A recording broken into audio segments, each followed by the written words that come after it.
All right, so for the rest of the time that we have together, I would like for it to be a brainstorming session. And we're going to start off with a series of presentations from the various organizations that helped to put this together. So we'll start off with FIU and our two partners. Then we'll go to Yanqiu and the SSRC.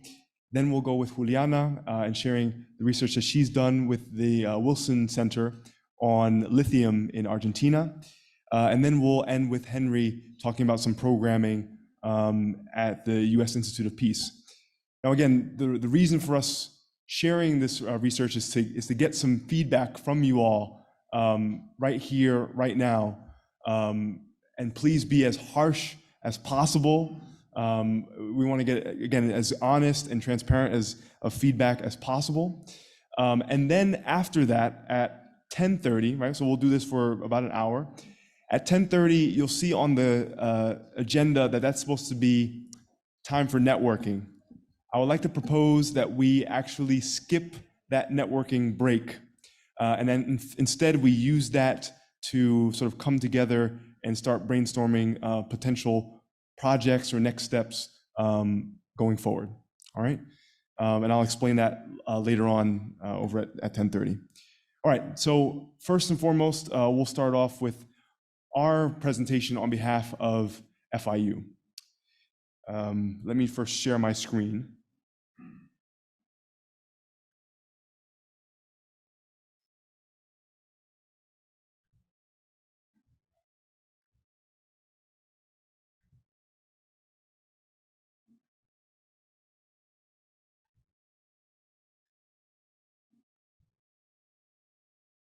Okay. So before I even talk about the dashboard, I just want to talk about the problem set that this dashboard seeks to address, which is actually something that Gerard mentioned yesterday. Lack of information. We all know in various ways through articles, through reports about some Chinese companies that are good actors, right? The ones that, of course, have added to economic growth, have been responsive to certain partners. But we also know of instances where there are certain Chinese state-owned enterprises, companies, and whatnot, who have been bad actors, if you will, that they've engaged in corruption, in environmental damage, in labor violation, and undue delays, right? And we also see a lot of reports about different Chinese activities throughout, whether it be Latin America and the Caribbean or in Africa. But it's rarely in a one-stop shop, visually appealing way to really easily identify certain trends. And so what we have done, FIU Gordon Institute, along with our partners, the Andres Bello Foundation, Parsifal and his team, and then Strider Technologies, with Chris and his team, is to really come up with a one-stop shop dashboard. This is for Latin America and the Caribbean in particular. So this is the Chinese activities in Latin America dashboard. It is a series of dashboards showing all various facets of Chinese engagement within Latin America and the Caribbean. And I first want to say that we weren't reinventing the wheel, right?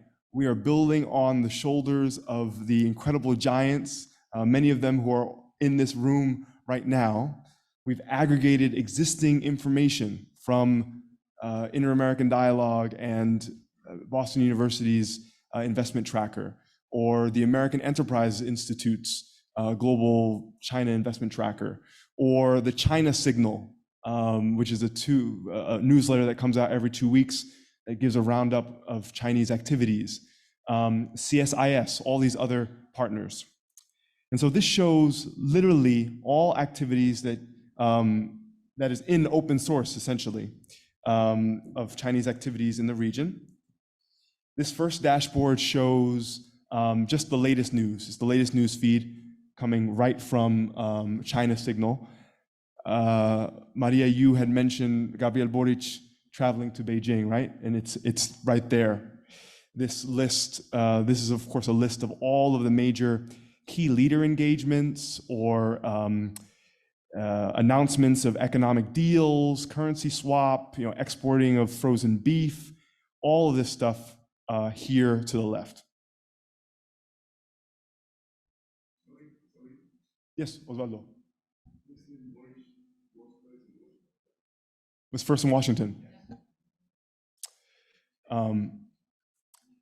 Now this is the problematic projects dashboard, which shows, again, all Chinese projects and companies that through various research we have seen to have engaged in environmental damage, corruption, labor violation, undue delays. This is, of course, incomplete, right? Because we have a small team, and basically from collating open source data and working with different teams, it's impossible to find all of them, right? And so that's where we would love feedback if you sort of see a project. I know a lot of Central American projects, for example, the port in La Unión, the potential port in Nicaragua with Bluefield. It is not on this right now. We need to add those things. But let me give you a little taste of how to use this portion of the dashboard.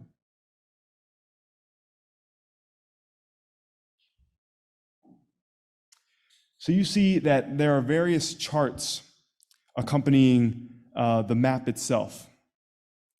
All of these charts are interrelated. If you manipulate one, it will reflect kind of the details in all the others. So I first want to start off with the one on the top left, which is projects by country. So you see here on the circle, you can see different projects that were identified, problematic projects like 10 in Peru, 8 in Bolivia, 15 in Ecuador. And you can click on, say, you want to find out all the projects in Ecuador. You can click on this, you collapse it, and then it reflects in the map. These are all of the projects that we've identified that are problematic in Ecuador.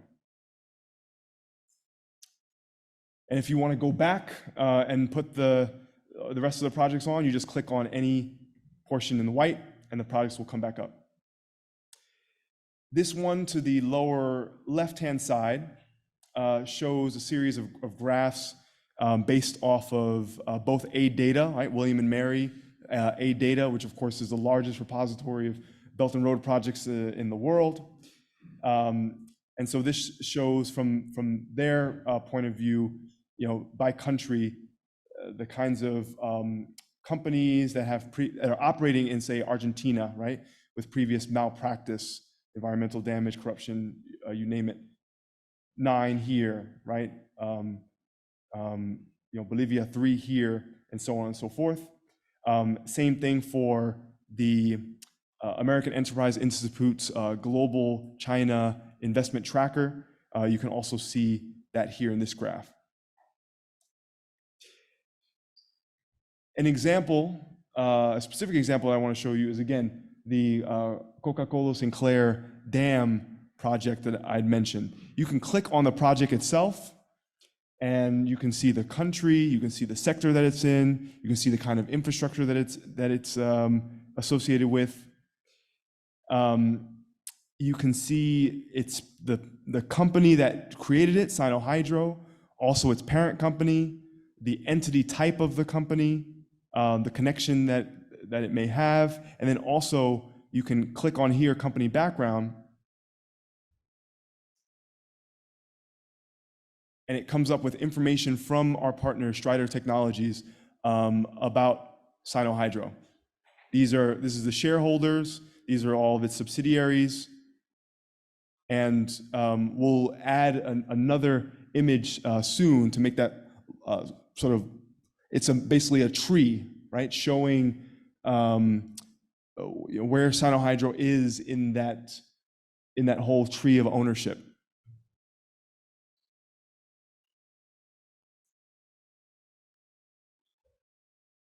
Yes, Isabel.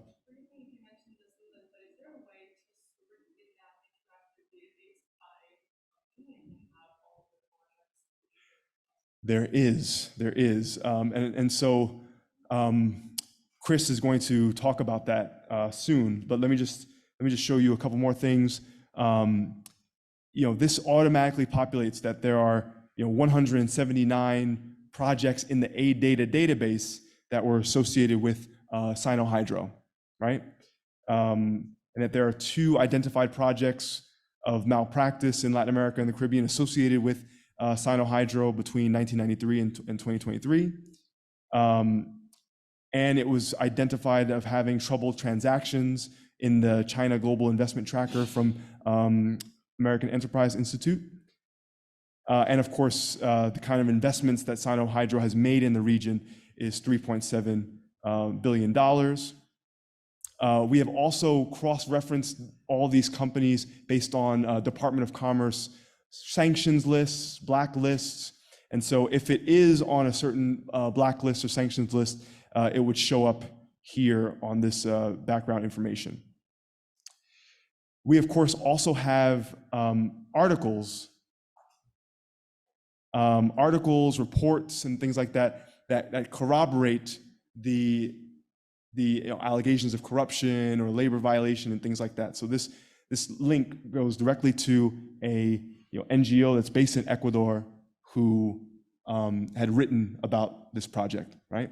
But we also have links to Wall Street Journal, New York Times, local newspapers in Spanish, in Portuguese, you name it. Chris, do you want to go to, I guess one more thing is here to the top right-hand side is you can search by year. Search by year that a certain company or project had started construction, and you can click, based on 2019 there were these projects that these problematic projects that were started. Great, thank you, Leland. Yeah, my name is Chris Gregg. Met many of you yesterday. I work for Strider Technologies, which is one of the data sources here. And just a quick word about Strider. We're a 4-year-old startup technology software company, and we focus on risk related to foreign nation states, primarily for US and allied audiences. So we're looking at organizations that have ties to the PRC, to Russia, to the military in those countries, to the government in those countries, so that our clients can make more informed decisions relative to risk. So it's been really interesting today and yesterday hearing about how the regions of Latin America, Caribbean, and Africa think about China and the difference in how we think about risk, right? There's a big difference there from a US audience. So one of the things that we do is we collect a lot of data on PRC companies.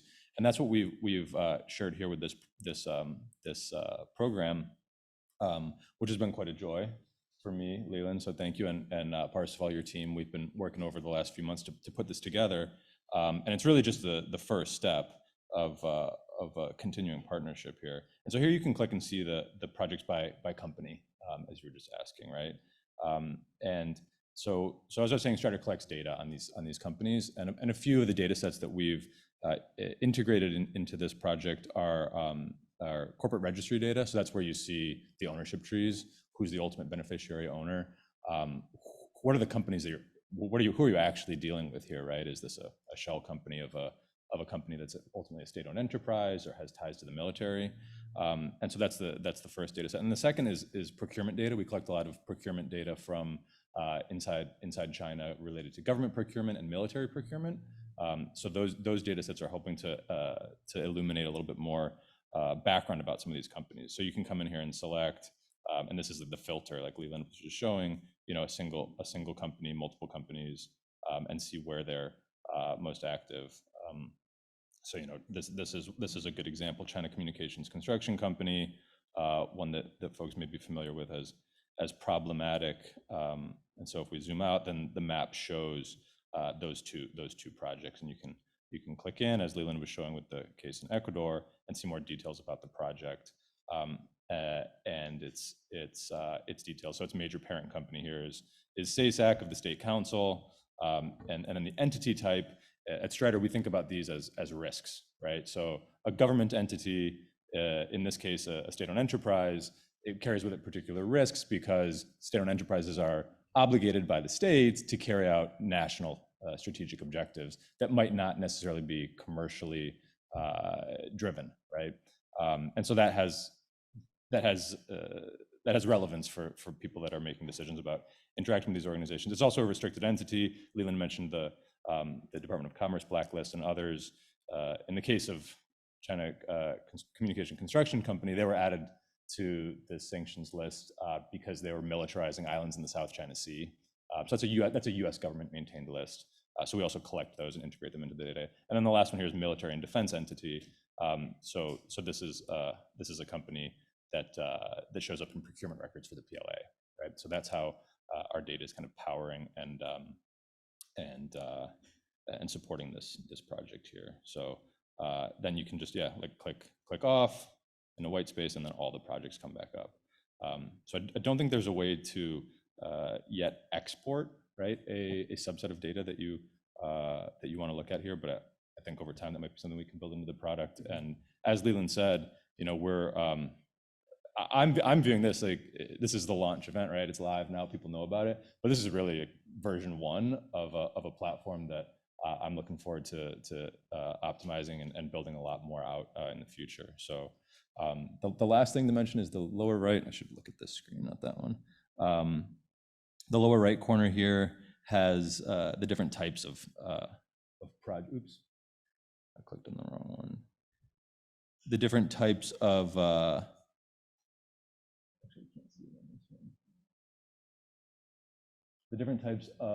malpractice. So you can click here. I'm so close. It's blocked right here. There we go. So you can scroll across and select environmental problems. Come on.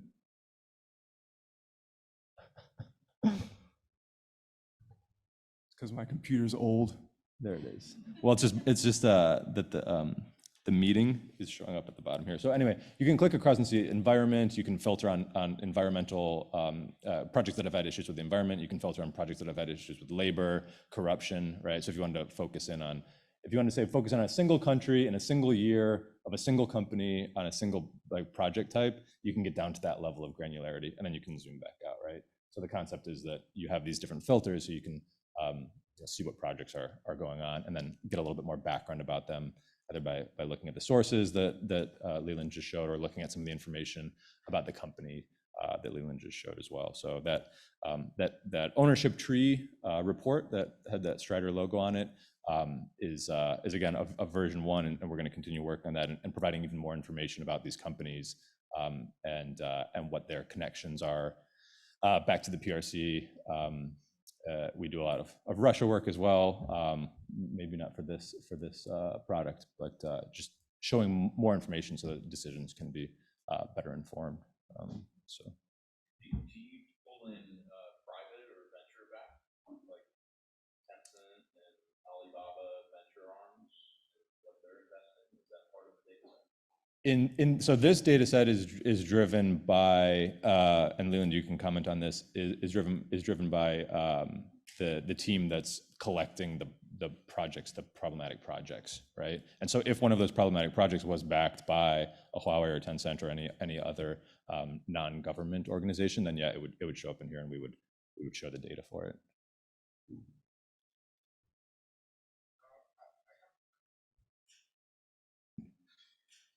Hola. I have 2 questions. The data sets are available, and how constantly it will be the update of the information? How complete? Constantly. Or how many times it could Updated? be updated? Yeah, to be determined, but I think we're going to be doing it on an ongoing basis. Exactly how frequently we. Yeah, I mean, so essentially we update it on a bi-weekly basis.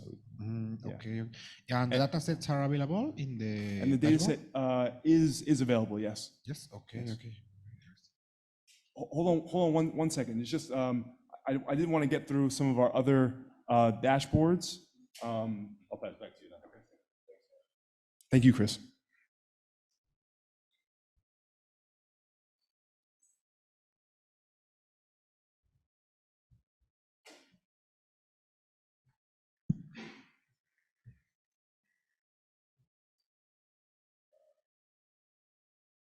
Come on. Okay. So that's the problematic projects one. I just want to quickly go through some of the other ones that we do. This is overseas development finance projects. Again, this is based off of Inter-American Dialogue, Boston University's data set. We have one on Confucius Institutes, all the various Confucius Institutes in the region, and that is based off of ADATA's data set. We have one based off of civilian security, right? So where are the overseas police stations that China has in the region? The formal extradition agreements that it has with various countries. Bilateral police diplomacy engagement policies. Private security companies that may be operating in Latin America and the Caribbean. And of course, law enforcement trainings. And again, you can search this tool to find all of those and when those happened as well. That's under civilian security. Peace Arc, we had one about, of course, the Chinese medical ship Peace Arc and the areas where they stopped. You've got investments and also loans. And of course, that's again based off of Inter-American Dialogue. You also have Chinese tech company projects. Think, Huawei, ZTE, Dahua, China Telecom, and some others. And all of this information is drawn from the Australian Strategic Policy Institute. You have seaports financed by China. And these are the 14 that were identified by ADATA. We, of course, know now that there are more that we should be putting on this, but this is, again, just the start. And then space facilities. And this is based off of the research that CSIS has done on space ground stations and the Neuquén space facility in Argentina, and so on and so forth. So that is what we have. Maybe I'll take a couple questions before we then move over to Yanqiu. Henry. Thank you. Sorry, I'm forgetting the name of it, but when you refer to space stations, are you also referring to the nodes that feed information for China's version of GPS? I don't know. I don't think so. Okay. I don't think so. But we can. We could add that. Sorry, Mary. Yeah, I was just saying it's always helpful. I realized that the first on the problematic project was developed to help investors. So you want to know what the background you want to do, you do. But for more overall research, it would be very helpful to know what percentage are problematic. So if you could relate it to all projects financed. It would also be interesting to know, and I think it would give credibility to say, okay, of all the hydroelectric projects or whatever kind of project it is, how many are problematic? Does every project, foreign financed, have some kind of environmental challenge? And in general, space facilities, I'd love to know what's compared to, how does China compare to the US? How does China compare to the US in terms of overseas police? I mean, those kinds of comparative data would help us put it in perspective.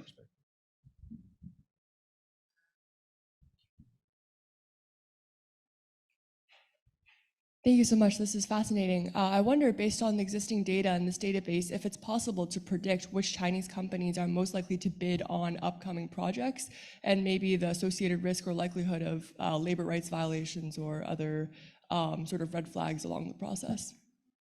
We want to eventually incorporate AI into this and to basically do some predictive analysis. So based on what you were just saying, so based off of ex-Chinese companies' engagement over the next couple of years, where are they likely to focus on, or what are some specific countries that are priority areas for China? That's definitely something we want to include in the near future too. We're already in talks with certain companies to incorporate that. I apologize for the self-plug here. As one of the partners that's helped collect the data, our organization is around April, May next year.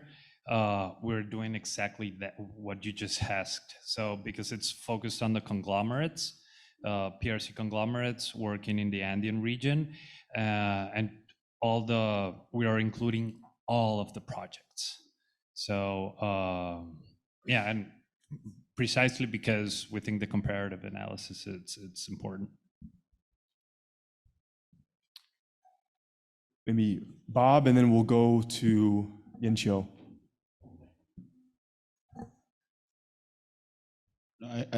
Just a quick question on the data collection methods.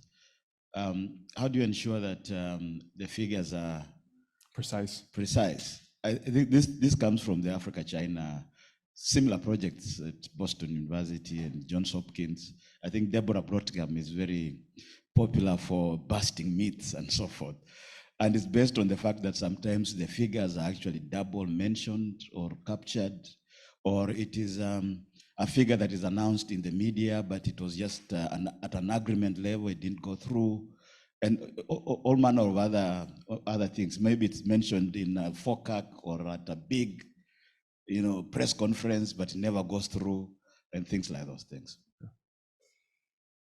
Well, we make sure to add, every project that we add onto the dashboard is maybe published in the media, but it has to be corroborated by 2 other sources for us to actually put it on this dashboard. We, right now, are again, basically aggregating existing data that A-Data has already done, that CSIS has already done. And so, I mean, we've been talking to their team. I know Amar Malik will be here, or at least virtually, next week, but we've been working with them in order to make sure to use their methodology as well, to make sure that ours is latched up with theirs. I know in the interest of time, I'm just going to transition to Yanqiu for your presentation, and then we'll also have a Q&A after all of our presentations as well.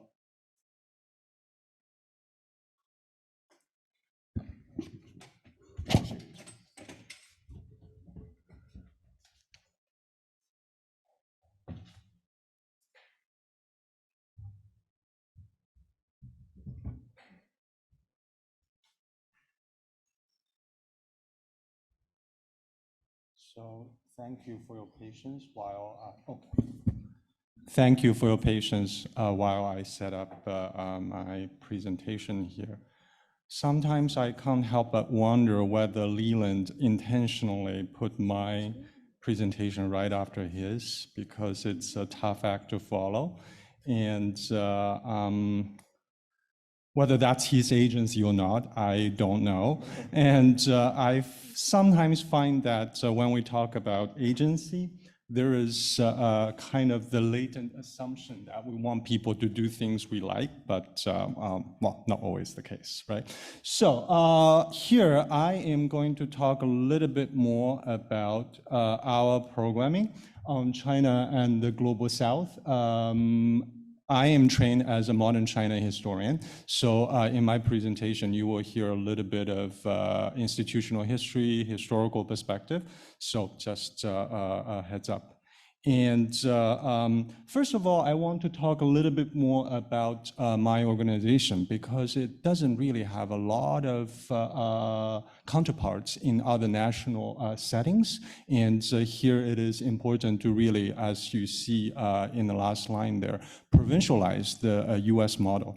So our organization, Social Science Research Council, is exactly 100 years old this year, and we are based in Brooklyn, and not in the DC Beltway. So that gives you a sense of what we are trying to do. And basically, 100 years ago, several disciplinary associations decided to come together to really raise the public profile of these disciplines in public life, in policy decision-making, and hence there is this, if you will, conglomerate of different disciplinary associations there. And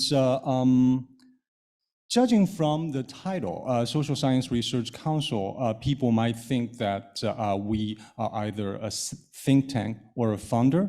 And for better or worse, we are neither, because think tank assumes that there is your own research staff, right, full-time research staff. But for example, in my own position, I of course do my own research, but most of the time I'm thinking about how to write, how to do programming, how to promote activities in different fields. And sometimes I joke it's about venue and menu when we have the money to spend, right? That kind of thing. So in that sense, every dollar we spend, we have to fundraise it first. And as I said here, often in other national settings, this kind of organization belongs to the government, and the government just gives out money to write relevant research projects. For example, in Canada, I think there is the Social Science and Humanities Research Council, and I think in the UK there is the Economic and Social Science Research Council, but I think in both cases, they are government agencies giving out money directly. And as you can see here, Social Science Research Council in the US isn't like that. So we have been doing China and the Global South work for a while, and certainly didn't just begin yesterday. And here I put on my historian's hat to tell you a little bit more about the, well, if you will, early history of what we did for China and the Global South. So as you can see here, even if we're just looking at one scholar, Jauregui, who was then an associate professor of political science at University of Illinois, Urbana-Champaign, UIUC. And basically, in the middle of the 1960s, he got a grant from the Social Science Research Council. And the grant itself actually was mostly funded by the Ford Foundation back then. And supposedly it's on contemporary and Republican China. But his research is specifically on Africa and, of course, the PRC's engagement with Africa then. And that research grant later resulted in two publications in the 1970s. And also Professor Yu talked about his own career trajectory. In that chapter, he contributed to a book published in 2019 on Africa-China studies. So as you can see here, there is really a long institutional history in our support of China and Global South. But of course, in Professor Yu's case, it's mostly China-Africa. And the more recent institutional history, we started over a decade ago with this project on a preliminary mapping of China-Africa knowledge networks. And basically that mapping project was to find out who was doing what back then. And my supervisor, Tatiana Karayanis, who couldn't be here, she was trained as a political scientist of Africa. But as she was doing more and more Africa work, she realized that starting from a little over 10 years ago, China is something we have to take seriously. Hence, we have the preliminary mapping project. And from that, we begin to do more China-Africa work. And as you can see here, there is the China-Africa Knowledge Project, which lasted a few years. And one of the earlier activities in the cycle was a conference we co-convened with a few partners exactly 10 years ago at Yale University. And some of the publications, some of the papers presented at that conference, together with some other contributors, later they resulted in the publication I just mentioned, where Professor Yu contributed his personal reflection on his career trajectory. And also, in addition to the China-Africa Knowledge Project, we also had a China-Africa Peace Fellowship, which brought together Chinese scholars and UN decision makers, and allowing them to go to New York and also go to Africa to do field research. So these are some of the more recent activities with regard to China-Africa. And 2 years ago, we started, 2 years ago, we started expanding the China-Africa work to China and the Global South in general. And the signature project here is China and the Global South project. And you can find all these reports and studies freely available on our website. And you can just easily Google SSRC China and the Global South. And the three covers you can see here are our more up-to-date scoping studies of what people are doing in the field, what kind of research topics are they working on, what kind of methodologies are they using. And also we try to map the different institutions and networks to see where they are concentrated in different parts of the world. And you will see the snapshots of the mapping in just a second. And these scoping studies, state-of-the-field scoping studies, each is over 100 pages, and they are only in English. And we believe that it is important to give people comparative analysis, which is shorter and available in different languages, so that more people will be able to access our findings. And that resulted in 4 comparative analysis, as you can see here, available in English, French, Spanish, and Chinese. And once again, these are freely available on our website. And in the scoping studies, as you can see, we divided the Global South into 3 regions: Africa and Latin America and Caribbean and Asia. And of course, these continental, so to speak, schemes are not entirely unproblematic, but for better or worse, we have to settle on something, right, to work with. Otherwise, we would be issuing maybe 10 reports instead of 3, right? So in the 3 reports, the major themes scholars have been working on as of right now, we have identified a few, and as you can see, there is some cross-regional similarity and also differences. And of course, economics and peace and security, and also migration and culture, those are the mainstays. And in addition to those, there are some region-specific research themes. And now I can show you some of the direct visuals from our mapping efforts in really showing where the relevant institutions and networks are concentrated in different parts of the world. And the first one is on Africa, China. The relevant institutions and networks doing work along that line in different parts of the world. And as you can see here, especially for the interest of this conference, right, it's, well, unsurprising surprisingly, mostly in the global north and China and different parts of Africa, not all, right?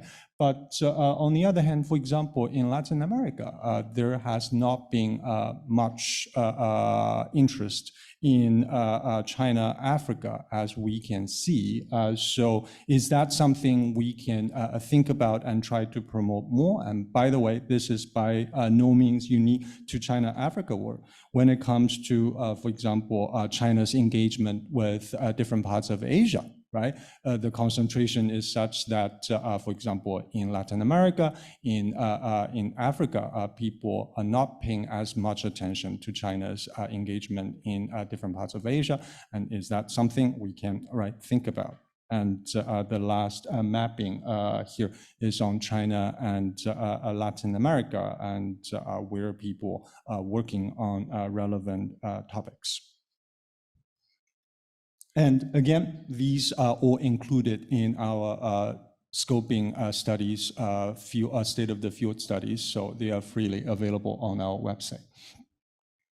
And lastly, I want to offer some reflections on what I have been hearing at the conference, and also some of the things we at the Social Science Research Council are currently thinking of doing as the potential next step. And the first line here, of course, we have already touched upon that, right? How to really increase the conversation among different research topics and also different research methodologies. And one thing I was just thinking yesterday when I was listening to the panel on, for example, media and culture, and that is, can we, for example, use some of the methodologies in that line of research in thinking about security-related topics, right? So that in that sense, security is not just a topic we approach from 30,000 feet, that kind of altitude, but really on the ground, and then what people on the ground are really perceiving and then adapting to the ever-evolving situation. And also here, I want to share the insights from a sociologist who recently was at the same panel as I was in a different conference. And I think that sociologist asked a very trenchant question, and that is, whatever the Chinese actors do, in different parts of the world, what exactly makes what they do Chinese? Do we always have to resort to Chinese as the ultimate explanation? Or can we actually think about the larger structural forces and think about interests, think about other ways of explaining, the situation? And I think I have heard some percolating thoughts about how to compare what the Chinese do with what the US does. And of course, here I am also a historian, and there is a much, much longer history, of Western powers engaging with different parts of the global South. Back then, maybe not called global South per se, but colonies, former colonies. And how exactly does China compare, to those existing histories? And I think there is a lot we can achieve there. And the second line, well, I think that's kind of an elephant in the room, and that is, for better or worse, these days it's becoming increasingly difficult, to engage scholars who are still based in China. And the Yale conference I mentioned earlier, 10 years ago, there is a sizable contingent of scholars from Chinese Academy of Social Sciences and also from Peking University, my alma mater, and Tsinghua University, okay, not so good university, in Beijing. But wow. As I said, elephant in the room, we look around, we don't see Chinese scholars, scholars based in China. And can we do something? Do we need to do something? And I think, that's again something we need to think about. And the third line there, well, also kind of the bottom line issue. The matter of fact is there is not enough field building funding. right? Because in the US context, right, Chinese studies or African studies, Latin America studies, they developed over a much, much longer period of time, right, with a lot of federal government support and with major foundation support such as Ford Foundation, right, dating back to the Cold War. But right now we simply don't have that level of commitment. And we certainly don't have that kind of time to develop, right, relevant programming, especially in the global South. So how do we, well, if you will, do things on the cheap, right? And also, how do we really achieve the results we want in a relatively short period of time? And this brings me to the last point I want to make here, and that is what we have been trying to do, right, going forward. And one thing we at the Council, together with some existing partners, including London School of Economics and also Mohammed VI Polytechnic University in Morocco, is we believe there is a critical need of relevant pedagogical resources for students and for faculty members. And by pedagogical resources, I'm talking about versatile modules on China and Global South, which can be easily adapted in other courses. Because again, let's face it, not every institution can afford to have a China studies program, right? Not program can afford to have semester-long courses just on China per se. But does that mean that we cannot develop anything, right? I don't think so. I think we can actually use those versatile modules, give them to faculty members who might be interested in some other things, but then with this module, they can think of comparative, right, ways of incorporating China Global South related content into their course. And in that case, even without a China studies program per se, we can still get the wisdom out there, get the insights out there, right? So that, right, there is the scaling impact because we're talking about generations of younger people out there who will have more serious problems to tackle, not just the climate, but also geopolitical tension. And in that case, we are not just talking, we're not just preaching to the choir, so to speak. And also, I think, in addition to the scaling effect of this kind of work, developing pedagogical resources, we can also strengthen the community, strengthen the networking, especially in the South, so that it's not just a one-off, one-off effort. And I think this point, I echo, what has already been said. How do we have sustainable programming? And we believe this is something we can push forward.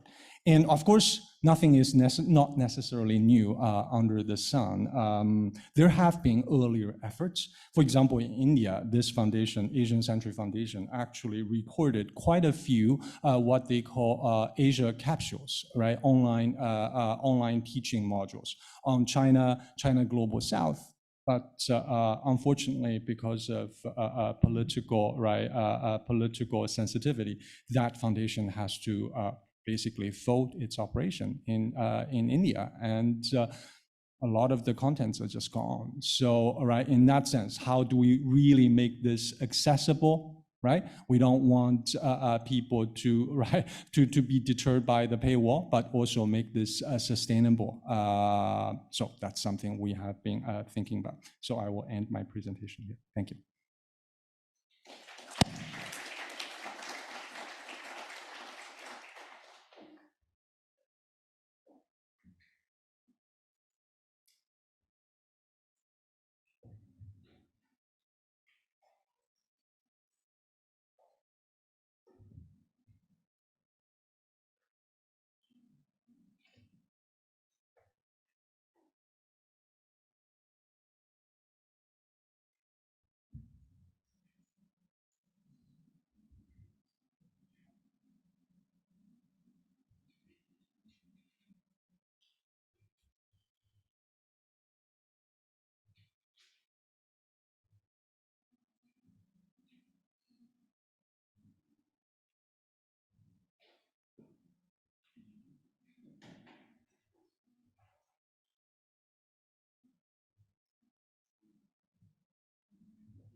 So good morning. Sorry for the delay, but I just wanted to share with you a research that I've been doing like for the last year.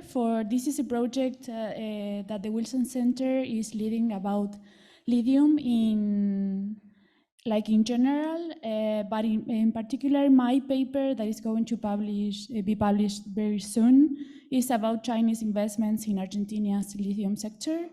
So I just wanted to share some of the findings of this project that I'm participating in, and also to just, of course, receive your comments and questions and other reflections that this presentation is going to open. So to begin, I just wanted to say some things that are like really obvious, but maybe if you are not in China's global strategy regarding what's investment and financing in the energy sector, I just wanted to mention some of the trends that we've seen during the last maybe 15 or 10 years, and particularly the case of what's happening in South America, and mainly in what we call the Lithium Triangle, that is composed by Argentina, Chile, and Bolivia. So when we talk about the national modernization strategy from China and the importance of energy security, we've seen that there's an acceleration of investments and finance in certain sectors, not only regarding, of course, energy security, but also food security. And this trend has had a really big emphasis regarding more in the framework of the BRI, or after the launching of the BRI since 2013, and maybe if we talk about especially or particularly regarding renewables and also energy transition, of course, what we call or what we know as the Green Belt and Road Initiative. And these finance and investments have been really focused. These efforts have been really relevant in the countries, or what we can see in the global south, including the Latin American countries, especially when we talk about renewables. There's a huge investment and huge finance from Chinese companies in countries like Argentina, Brazil, of course, also more recently in Chile, and also we've seen some participation in countries, in other countries in South America, but particularly in Argentina, Chile, and Brazil. This increase this push has been really important due to China-US competition, and this is something that we can see particularly in the case of the lithium sector, and of course this energy security need that China is showing has had more impact during, of course, or in the framework of Russia's invasion to Ukraine. So the only country that we can see that has a vertical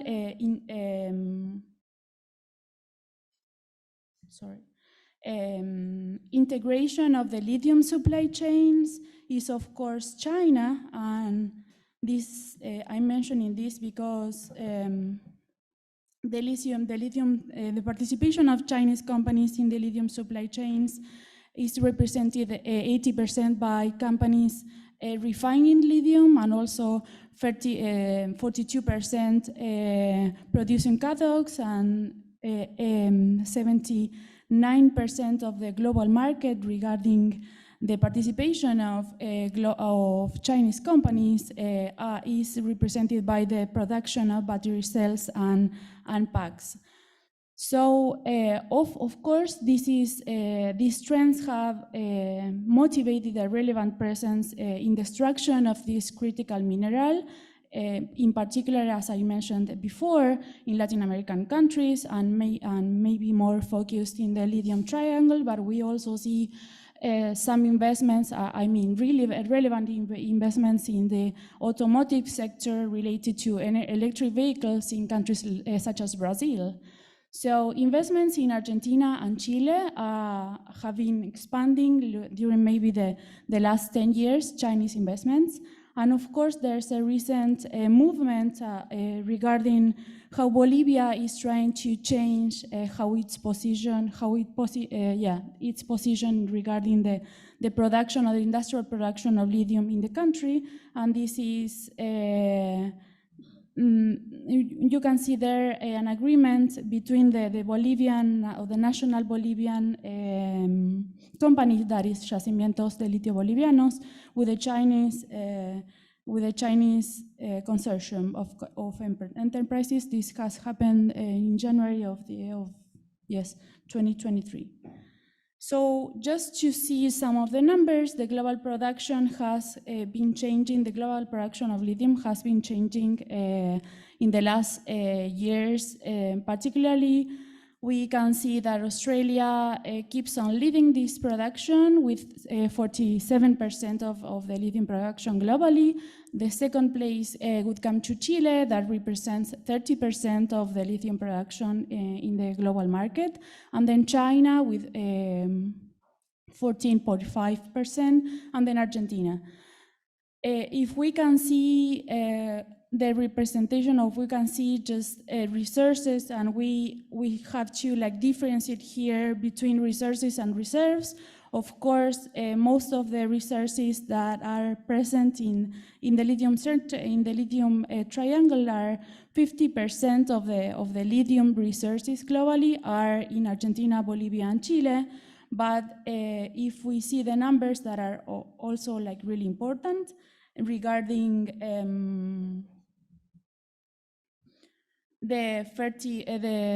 what we call the certified global reserves, and then we see that 46% of the certified global reserves are located in countries in the lithium triangle. That means that these are resources that have been proved economically to be exploited. So, and there we see and Chile and Bolivia representing these 46% of global lithium reserves. And why do I mention this? This is just because I wanted to show you how China has become a really important actor in Argentina regarding exports. You can see here how China became from 2017 to last year. There's an evolution and a big presence of Chinese companies regarding how, not only how China is acquiring Argentinian lithium, but particularly how these investments have tended to pose China as a leading recipient of lithium from Argentina. So Argentina mineral exports to China represents more than 98%, and particularly the lithium carbonate. Argentina's mineral exports to China is represented 80% by lithium, and 42% of this lithium are exported to China. So China has become, since 2017, really rapidly a leading destination of Argentina's lithium exports. In the second place, you can see there Japan, last year at least, and then South Korea. Of course, when I talk about in this paper that is going to be published, what I call the lithium, the battery triangle, that it's Japan, Korea, and China, are leading what Argentina, or are the leading recipients of Argentinian lithium carbonate. And these are the three projects that Argentina has in terms of these are the plants that are in operation and that are commercially and industrially yes, that are in operation in Argentina. The first of all these 3 projects is Phoenix. Phoenix is led by a US company that is Livent and has been producing lithium for more than 10 years. The second project is Olaroz, that is led by a company that which name is Sales de Jujuy, but it's composed by an Australian company that is Alchem, an Australian, Japanese company that is Toyota, and a local company that is Jemse, that is a provincial company, but that has minimum participation in the project. And the third one has been inaugurated or has started operation this year, June this year, and it's Cauchari Olaroz. And it's led by a company that is Minera Exar, that is composed by, in the majority of the assets of this company are owned by Canfeng, the Chinese Canfeng company, then by the Canadian company Lithium Americas, and in the third place, the local company, the provincial company that is Jemse, that is a state-owned company but by the province of Jujuy. So if we consider or if we start to see how projections are estimating the role of Argentina in terms of lithium exports and in terms of course, the current production compared to what is projected to happen in 2030, Argentina is expected to sixfold its current production to more than 275,000 tons of lithium carbonate. That means that more than a half that would be produced by projects located in Argentina would be represented by projects that are led or where companies that come from China are participating in. So Argentina would be among, now is the 4th one, and Argentina would be among the top 3 global lithium producers, and this is, of course, related to what Chinese companies are doing in the country. And these are some of the trends that are the distinctive features that I've identified compared to other companies that are playing a role in the lithium sector in Argentina. I mean, what is the difference between Chinese companies from other global companies like Australian companies and Canadian companies, but also Korean companies, Japanese companies, American companies? We have 35 projects that are at advanced stages. In total, Argentina has more or less 49 projects, lithium projects, but 35 are at what we call advanced stages. And we see a presence of Chinese companies in 9 of these advanced stages projects.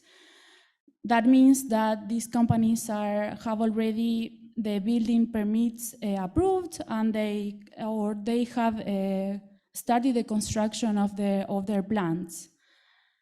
What I've identified is that these companies or Chinese companies are not seeking profitability in the short or medium term comparing to other global companies, but they are seeking to control the battery-grade lithium carbonate that plants under construction will produce. Other distinctive feature is that all of the investments that Chinese companies have done in the sector are mergers and acquisitions. So they start with a small participation. Most of the projects that they acquire they start with a small participation, maybe 10% of the assets or 20% of the assets, and then they keep on acquiring till they get like the majority of the assets in the projects, or either they acquire like the 10%, 100% of the assets in the project. After they take, when they take majority or total, what they tend to do is to have like almost an exclusive presence in the salt floats. And this is something that is really particularly in the case of Chinese companies. What does this mean? That there are only 2 cases in Argentina with no neighbor projects. That means a project that is located in a salt flat and has no neighbors, no other companies operating in that salt flats. These only two cases are, of course, of Chinese companies. So this is the case of Mariana, that is controlled by Canfeng, and the case of Tres Quebradas projects that is controlled by Zheng.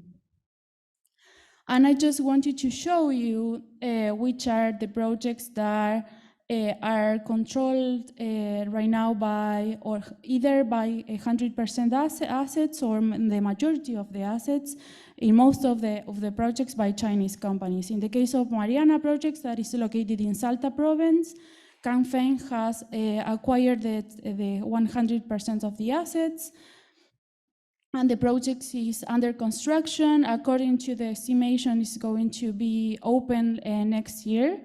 PPG, that is Pozuelos Pastos Grandes, is also controlled by Canfeng, and it's under preliminary economy assessments, and it's located in Salta. Then, as I mentioned, Tres Quebradas, which is controlled by Zheng in a 100%, and it's under construction, is located in Catamarca. I didn't mention this, but Catamarca, Jujuy, and Salta are the provinces that are producers of lithium in Argentina, and we see companies from China already that are already present or have already a presence in the three of these provinces. Centenario Ratones, which at least for now, Xinjiang has like less than 50% of the assets, but there are projections that consultants in interviews have told me that they are expecting that Xinjiang acquires more than 50% of the assets in the project. And then we have Sal de Los Angeles, which is controlled by Tibet Summit Resources, which is also a Chinese company, and it's under a preliminary economy assessment. Some of the things that I just also wanted to mention is that China has been, or Chinese companies have been financing, but also doing mergers and acquisitions in the solar sector in these provinces. And some of these projects are tended or have the intention to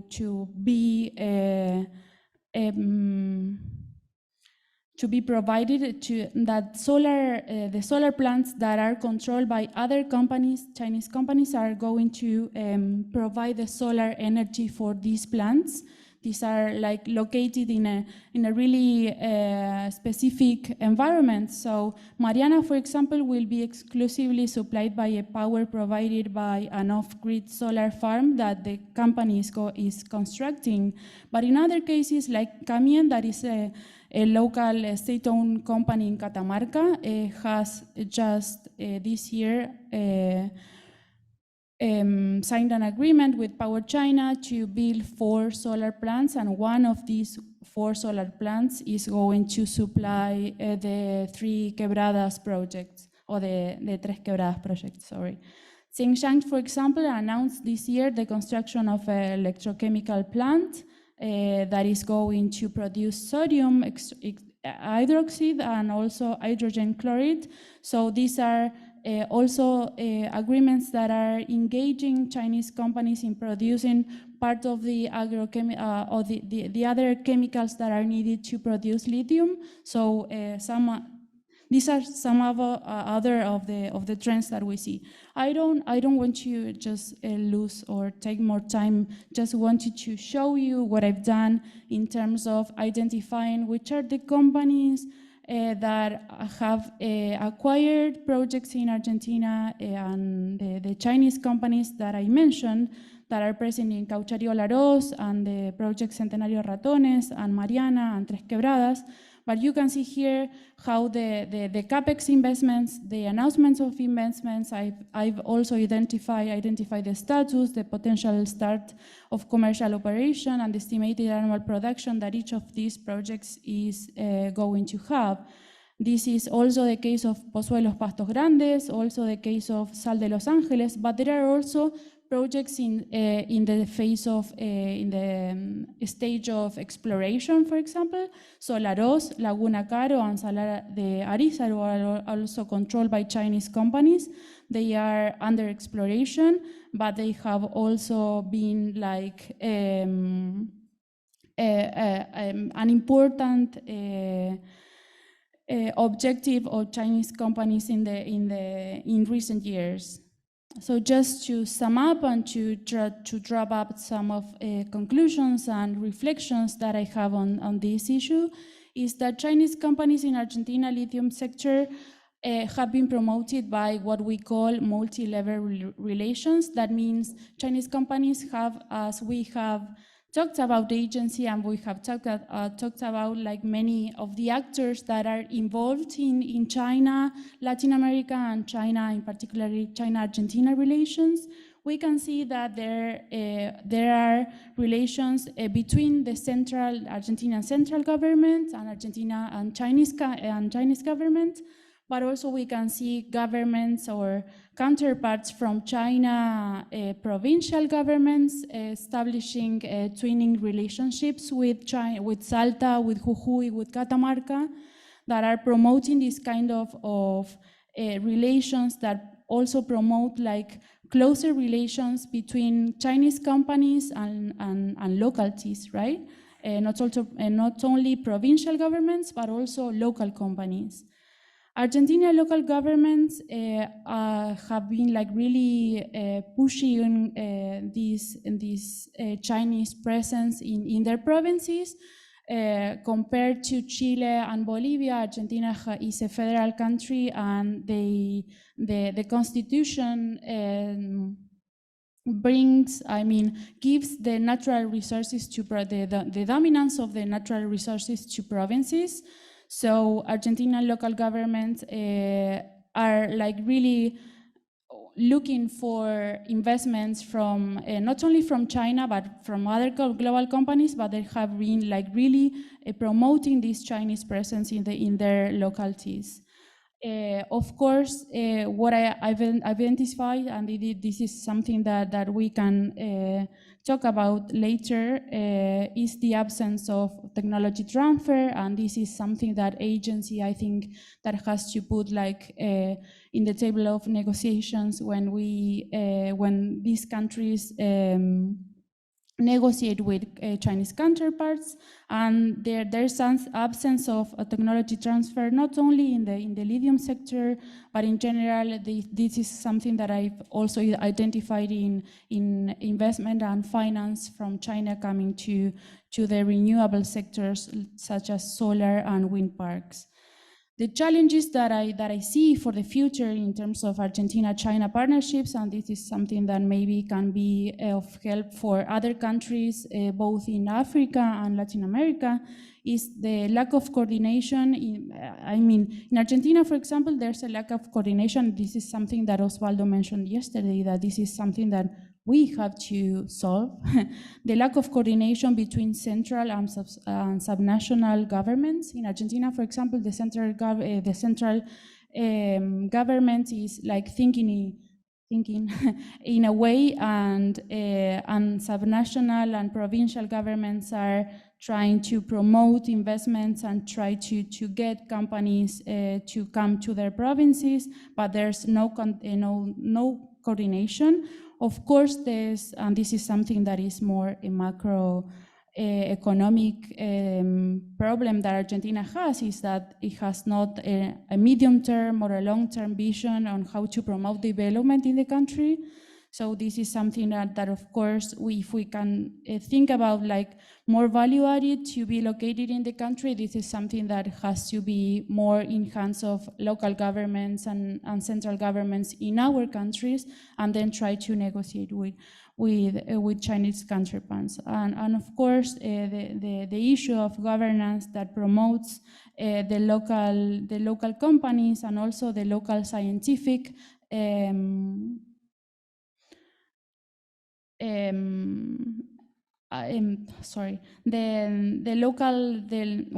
Argentina has a long trajectory in terms of scientific and technological wisdom, and this is something that is not included in these projects. So just to end is to say that the negotiation between China and Latin America and China and Argentina partnerships needs to add these issues of more value added to be located in our countries, but also to consider that most of the energy transition that is of the push for energy transition in the future is going to be like related to this kind of discussions. Thank you very much. Sorry if I took more time.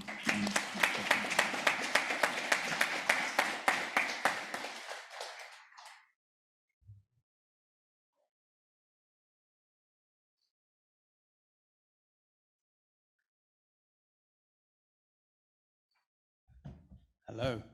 Right, I promised to be the shortest of our presentations.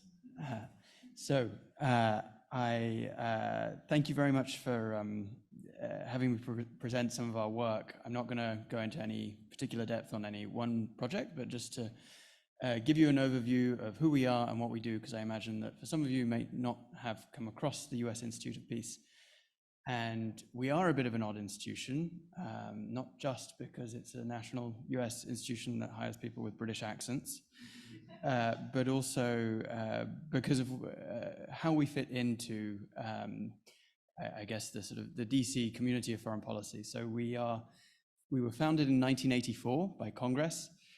We're bipartisan by design.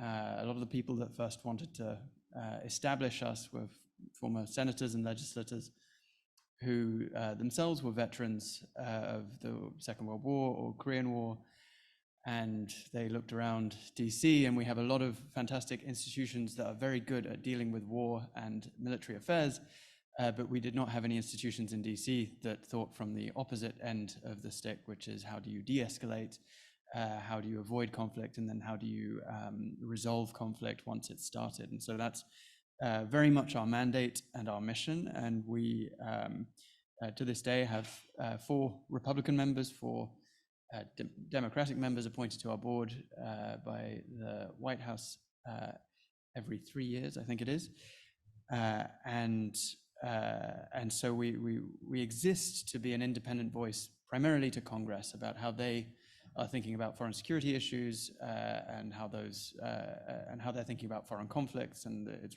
relevance to the US.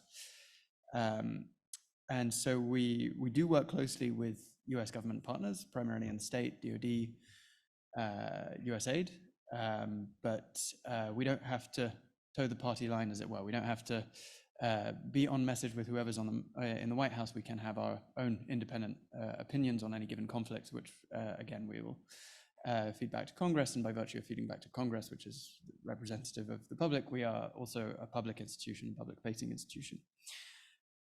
So we do this in a number of ways. We have, I think, Mary, correct me if I'm wrong, I think we've got 28 country offices around the world now, in countries like Bolivia, Nigeria, Tunisia, Philippines,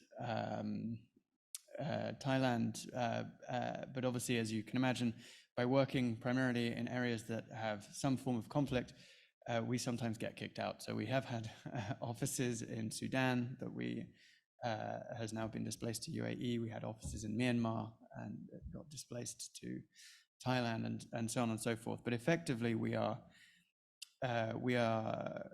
exist often as a semi-diplomatic channel where we can have conversations and meetings that US government partners can't necessarily have. So, for example, working in South Sudan, trying to resolve conflict there, we can convene meetings with rebel leaders in a way that members of the State Department might have to go through a lot of paperwork or might just flat out not have that opportunity to, but then we can also invite US government partners and foreign government partners to come to these closed-door meetings with a view to resolving conflicts where relevant. So that's a lot of background about who we are and how we exist, but this obviously is a seminal moment for talking about China, because the US-China relationship is not in a good state these days. And so we're focusing a lot on how do we engage with China, how do we de-escalate tensions around the Taiwan Strait, how do we improve our crisis communications if any conflict were to arise. And to achieve these goals, we have a number of tools. We deploy a number of peace games, which is effectively what it sounds like. It's the opposite of a war game. We will work with US legislators, US government partners. We've worked with Taiwanese counterparts, Taiwanese politicians on, let's say something does emerge. There is a natural disaster, let's say, around the island of Taiwan, and tensions start rising quickly about who's going to deliver aid and how. These are the sorts of scenarios we try to create so that people can start to think seriously about, well, how do you react in such a way that does not escalate tensions, rather de-escalates, and makes sure that everybody has the communication resources they need and the points of contact they need. But more generally, and so we do these for various reasons, but more generally, this event this week is a nice reflection of our broader work on China, which is really more of the area that I work on, which is working with allies and partners in Africa, Latin America, and other regions of the world that are less my focus, on how China is emerging as an actor in the peace and security space. So how are Chinese peacekeeping missions affecting conflicts in Africa? How are China's economic interests displacing communities and leading to human security issues in some areas? How are China's own personal security interests, for instance, in terms of foreign basing, shaking up security dynamics in the areas that they might be interested in playing a role? And of course, most importantly in all of this, how do our allies and partners in Global South countries view these engagements and these approaches from Chinese counterparts? So we cover this in several ways. We convene meetings with Latin American journalists, Latin American civil society activists about those human security issues, about how they cover Chinese engagements in the region. We train African scholars with fieldwork methods to do original fieldwork on peace and security. And really, this is very much about, again, working through our country offices, developing grassroots networks that are able to tell their own stories about what's going on, rather than having fields like ours dominated by Western academics, Western journalists, flying out, flying in, flying out, flying back, without necessarily having the deep networks and insights that local academics and journalists are going to have. We work with the UN on the guiding norms and principles for peacekeeping operations. We commission research from established academics and researchers on Chinese. For example, we've got a project on comparing Chinese and Russian private security companies in Africa. We've got another one looking at Chinese police trainings in Africa. We convene meetings with ECOWAS, through our country office in Abuja, to talk about security gaps that China is seeking to fill, and their own security interests in the region. And then lastly, we have publications, and some of you are already very well aware of that. Next week, we will be launching Paul Nantulia's report on private military education for African officers at our office in USIP. Please let me know if you'd be interested in coming. We've got in November a report launch for a research paper by Temideo Oniosun from Nigeria and Julie Klinger from here, University of Delaware, looking at how China is cooperating with African space programs and the peace and security implications of that. And then hopefully later this year, we will be having a publication from Parsifal on Huawei and Chinese telecommunications in Latin America. Another one from Chris Alden and Alvaro Mendez on Panama and Ecuador's foreign policy effectively short-termist foreign policy engagements with China and Taiwan and understanding why it works the way it does. And then lastly, we've got a report coming out on China's mining operations in Peru and an analysis of the Chancay port done by Juan Pablo Cardenal. So that is, and then, sorry, very last point, we also have conversations with Chinese counterparts. So Shanghai Institute for International Affairs, KICA, CPAPD, we're very, what can I say? We hold these relationships very dearly at the moment at this time where it's so difficult to maintain good lines of communication with Chinese counterparts. I mean, at least from the US perspective, it may be obviously different from the Latin American and African perspective, but we try to have a handle on how they are viewing conflicts around the world, the sort of preeminent Chinese think tanks and research institutes. And those are always very interesting but useful conversations about how we're coming at many of these issues from very different perspectives. Anyway, I'm going to leave it there, but effectively that's what we do. And if any of you have any project ideas or were interested in anything that we're doing and would like to collaborate on anything, please come find me afterwards.